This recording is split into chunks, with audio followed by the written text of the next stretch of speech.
let me invite Professor Veera Gupta, Professor, National Institute of Educational Planning and Administration, NEIPA India, to share her thoughts on the issues of unequal access and exclusion found in women education. One of the biggest problems among young girls in education has been the systematic exclusion, especially in the case of certain classes and communities, which might be the result of some kind of policy deficiencies that may not have been able to be corrected so far, especially in the context of South Asia.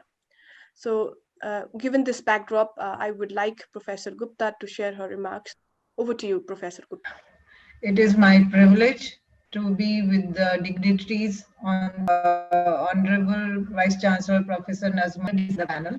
I really feel that Professor Akhtar has really made the task very easy by giving all the data and status of women education at all levels.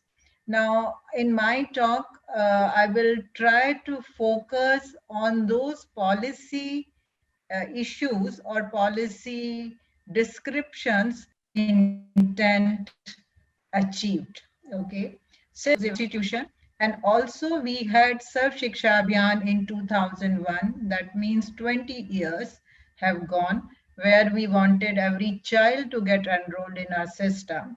So now 20 years since then, and our Right to Education Act in 2009. So nearly 11 years after the act, which is mandatory, still we find the children on the road. This is a usual sight in urban areas or rural areas where we find children are on the road. So once we had incentive schemes like SSA, we have ACT, which is legally punishable, then why are children with who are less than the age of these policy implementations or policy pronouncement, we still find them on the roads? uh, we can find the loopholes in the policy pronouncement. We want every child to get enrolled. Now, who will enroll them? It is whose responsibility to enroll them? And if they are not enrolled, what? As per Right to Education Act, it is the system. It is their right, and it is the system who is accountable to enroll. Now, if system is accountable, that means admission policy. Now you see admission, who is giving admission prior to 2001 and after 2001 SSA, prior to 2009 RTE Act and after 290 RTE Act, it is in the hands of principal. There is no change. So principal is accountable. Whoever comes to my school, I will give admission, or sometime if it is a renowned or public school, there is a screening, lottery, or whatever are the areas. In government school, of course, it's not a screening, but then if the child comes, then only they will come. Now, if a school is located in a particular area, it is whose responsibility that all children of that area go and get admission. It's not of the school principal, because if child comes to that school, then only he will give admission, he or she will give admission. So accountability is not fixed on the system. So whether it is district education officer or block education officer, they do not have this as their terms of reference for their job or a geographical area earmarked that all children of this area need to get admitted. And that's the reason we are having these children on the road, because teacher is teaching, principal is administering, and those who do not want to go to school are loitering on the roads. So our admission policy or accountability has not changed in spite of these acts or incentive schemes like SSA. Now, there's another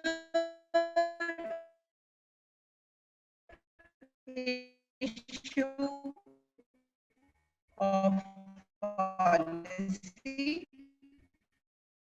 or you can say philosophical foundation of policy.